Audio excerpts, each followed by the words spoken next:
Good morning, students. Welcome to your Siddharth biology class. Today, our topic is DNA packaging. Before this lecture, we already studied about Watson and Crick model of DNA, also known as molecular structure of DNA. Then हमने study किया था types of DNA. Then हमने study किया था DNA replication and mechanism of semi conservative method of replication. Today our topic is DNA packaging. नाम से पता चल रहा है कि डीएनए यहाँ पे क्या हो रही है, पैकेजिंग हो रही है, मतलब ये ट्रांसफर होने के लिए प्रिपेयर हो रहे हैं, पैकेज हो रहे हैं, पैकेज का फॉर्मेशन कर रहे हैं. That's why it is known as packaging of DNA. Now first point is this: DNA is found on chromosome. We all know about this कि क्रोमोसोम्स में हमेशा कहाँ मिलेंगे बेटा, इनसाइड द न्यूक्लियस. क्रोमोसोम्स हमेशा कहाँ प्रेजेंट होंगे, inside the nucleus. And in chromosome क्या प्रेजेंट होंगे, DNA, deoxy ribo nucleic acid. DNA stand for deoxy ribonucleic acid, which are present in chromosome and chromosome present inside the nucleus. Now second point is this: each chromosome is composed of DNA, proteins and RNA. अगर हम chromosome के composition की बात करें तो chromosomes में हमको मिलते हैं DNA and proteins and RNA. Now there are following two model to explain DNA packaging. DNA का पैकेजिंग आखिरकार होता कैसे है, दैट्स वाई यहाँ पे हमारे पास टू थ्योरीज हैं which are known as two model. Number one is nucleosome model. ये जो न्यूक्लियोसोम मॉडल है ये मोस्ट एक्सेप्टेबल मॉडल है for DNA packaging. This model was proposed by Kornberg and Thomas in 1974. 1974 में टू साइंटिस्ट आए, one is Kornberg and second is Thomas. दोनों ने क्या किया बेटा, explain the structure of chromatin fibre. ये थॉमस एंड कॉर्नबर्ग ने 1974 में क्रोमेटिन फाइबर के स्ट्रक्चर को एक्सप्लेन करने के लिए एक मॉडल सजेस्ट किए. The name of model is nucleosome.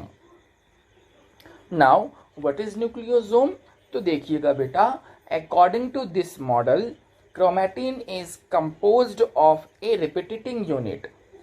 यहाँ पे जो क्रोमेटिन है इसका मतलब ये है कि जब क्रोमोसोम्स अपने इनिशियल कंडीशन पे प्रेजेंट होता है inside the nucleus, chromosomes are present in their initial starting condition, then it is known as chromatin. इस क्रोमेटिन में बहुत सारे रिपीटिंग यूनिट प्रेजेंट है, they are known as nucleosome. And सकते हैं on the basis of repeating unit they are known as nucleosome. Now we are talking about important points of this models. इस models के main postulates क्या क्या हैं. Number one, chromatin fibre of a chromosome is made up of a DNA and histone protein. जैसा कि मैंने कहा chromosome अपने इनिशियल स्टेज में कहलाता है chromatin, and in this chromatin हमको मिलते हैं DNA and specific type of protein, that is histone protein. Second है, the repeating unit of chromatin is called nucleosome.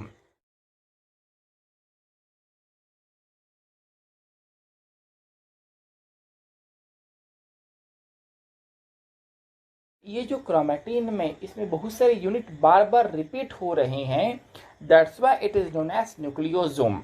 और ये जो यूनिट है जो कि बार बार एक्चुअली रिपीट हो रहे हैं, it is histone protein which are made up of by octamer of specific protein. ये जो रिपीट यूनिट हो रहे हैं ये एक्चुअली बने हैं प्रोटीन के ऑक्टामर से. विच टाइप ऑफ प्रोटीन, तो they are specific protein called as histone protein, that is H2A H2B, H3 and H4। ये जो 4 हिस्टोन प्रोटीन है that is H2A, H2B, H3 and H4, इन सभी के 2 मॉलिक्यूल्स प्रेजेंट होते हैं और इसी को हम कहते हैं यूनिट। जब ये यूनिट बार बार रिपीट होते हैं तो इनको हमने कह दिया था nucleosome. Now around this octamer, इस 8 ऑक्टामर ऑफ प्रोटीन के चारों तरफ डीएनए के क्या होता है, सेगमेंट्स प्रेजेंट होते हैं। The length of DNA segment around the nucleosome, या फिर बोल सकते हैं around the repeating unit is 200 base pair. It means एक रिपीटिंग यूनिट के चारों तरफ एक डीएनए का जो सेगमेंट प्रेजेंट है it is made up bye 200 base pair. Now the structure of nucleosome is invariable in all the eukaryotes. हमारे पास eukaryotic organism की जितने स्पीसीज हैं उन सभी स्पीसीज में न्यूक्लियोसोम का जो स्ट्रक्चर है बहुत ही ज्यादा क्या होता है, इनवेरिएबल है। Now the length of DNA segment in the core of nucleosome is 146 base pair. ध्यान दीजिएगा, अब जो न्यूक्लियोसोम का मेन कोर है, कोर मतलब होता है सेंटर वाला पार्ट, उसमें जो डीएनए सेगमेंट्स प्रेजेंट है they are made up by 146 base pair. And number 6 is the nucleosome units are joined with another nucleosome unit. It means 2 nucleosome unit are joined with a segment of a DNA. हम क्या बता रहे हैं कि जो 2 nucleosome unit हैं आपस में एक डीएनए के थ्रू क्या है, अटैच है, ए सेगमेंट ऑफ डीएनए के थ्रू अटैच है। This segment of DNA is known as linker DNA which are made up by 50 to 70 base pair. 2 nucleosome units के बीच हमको क्या मिलेंगे, लिंकर डीएनए मिलेंगे। They are made up by 50 to 70 base pair. Now this is structure of nucleosome model. सबसे first आपको दिख रहा है न्यूक्लियोसोम। न्यूक्लियोसोम मीन्स व्हाट, यहाँ पे जो यूनिट्स हैं वो बार बार रिपीट हो रहे हैं। They are made up by specific protein called as histone protein. Now between 2 nucleosome unit linker DNA is present. Here linker DNA is present. Now अगर हम इस कोर प्रोटीन के डिटेल स्ट्रक्चर की स्टडी करें तो हमको मिलेंगे 4 specific type of protein, H2A, H2B, H3 and H4। ये जो चारों प्रोटीन हैं इनके 2 मॉलिक्यूल्स प्रेजेंट होते हैं, that's why it is known as octamer protein. So this is detailed structure या फिर बोल सकते हैं a molecular organisation of nucleosome model. Now our second model name is solenoid model. This model was proposed by Aaron Clark in 1977। 1977 में एक और scientist आए, that is Eran Clough.